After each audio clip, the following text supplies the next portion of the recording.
Welcome back to my YouTube channel.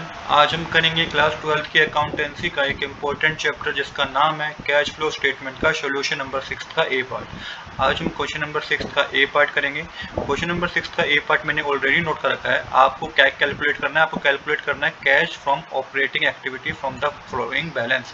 अब देखिए यहाँ पे आपको कैश फ्रॉम ऑपरेटिंग एक्टिविटी पता करना है कि मेन ऑक्यूपेशन जो है कंपनी का, बिजनेस का, सेल्स परचेज का, उससे उसके थ्रू उसने कितना कैश ऑपरेट किया है, कितना कैश अर्न किया है। और यहाँ पे आपको कुछ बता रखा है, वर्किंग कैपिटल में चेंज बता रखा है, जिसमें डेटर जो था 31 मार्च 2023 को 5 लाख था, 31 मार्च 2024 को 4 लाख रुपीज था। और साथ ही बता रखा है operating profit before working capital change was 6,50,000। जो ऑपरेटिंग प्रॉफिट था ना वर्किंग कैपिटल चेंज से पहले वो 6,50,000 था। अब वर्किंग कैपिटल में चेंज हुआ है और अब आपको पता करना है कि वर्किंग कैपिटल में जब चेंज होने के बाद ऑपरेटिंग प्रॉफिट कितना होगा।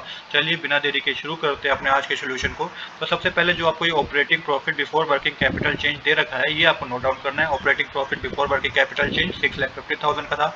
अब देखिए क्वेश्चन में समझने वाली जो चीज़ है, करंट एसेट और करंट लायबिलिटी की बात हो रही है। तो करंट एसेट जो हमारे हैं वो होते हैं डेटर हमारा करंट एसेट है, और साथ के साथ बिल रिसीवेबल और एक्योर्ड इनकम ये हमारे करंट एसेट है।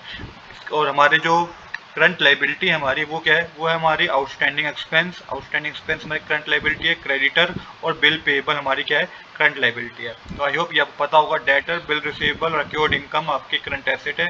बिल्स पेएबल, आउटस्टैंडिंग एक्सपेंस और लाइबिलिटी और क्रेडिटर हमारी क्या है, हमारी करंट लाइबिलिटी है। अब जब आपको ऐड क्या करना है, आपको ऐड करना है अगर करंट एसेट में डिक्रीज हुआ हो और करंट लाइबिलिटी में इंक्रीज हुआ हो तो वो आपको ऐड करना है। और डिक्रीज माइनस क्या करना है आपको, अगर करंट एसेट में इंक्रीज हुआ हो और करंट लाइबिलिटी में डिक्रीज हुआ हो वो आपको लेस करना है।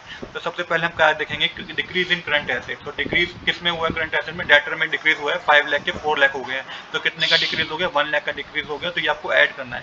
तो ऐड करना है आपको decrease in current asset 1 lakh rupees, और ऐड करना है आपको इंक्रीज इन करंट लाइबिलिटी जो कि आउटस्टैंडिंग एक्सपेंस है। इसमें हमारी क्या हुई है, इंक्रीज हुई है। आउटस्टैंडिंग एक्सपेंस हमारा इंक्रीज हुआ है, करंट लाइबिलिटी हमारी इंक्रीज हुई है, 8,000 से 10,000 होगी, मतलब 2,000 की हमारी इंक्रीज हुई है। अब सेम इस तरीके से आपको लेस क्या करना है, लेस करना है आपको इंक्रीज इन करंट एसेट।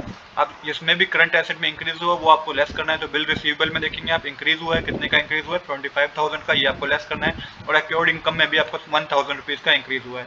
एक और चीज आपको लेस करनी है जो कि डिक्रीज इन करंट लाइबिलिटी। अब करंट लाइबिलिटी में जो डिक्रीज हुआ है, करंट लाइबिलिटी में क्रेडिटर जो हमारे हैं वो डिक्रीज हुए हैं 50,000 से, वो आपको माइनस करने हैं। और बिल्स पेबल भी हमारे 15,000 से डिक्रीज हुए हैं, वो भी आपको माइनस करने हैं। अब आपको ऐड करना है 6,50,000, 1 लाख और 2,000 आपको ऐड करने हैं। तो ये आपके कितने होंगे, 7,52,000 होगा, जिसमें से आप ये माइनस करेंगे 25,000, 1,000, 50,000 और 15,000 माइनस करेंगे तो कैश फ्रॉम ऑपरेटिंग एक्टिविटी होगा ना after the working capital change, वो 6,61,000 रुपीज होगा। तो ये हमारा करेक्ट आंसर है। आज के लिए इतना ही। I hope you like this video. If you like this video please do subscribe this channel. Thanks for watching.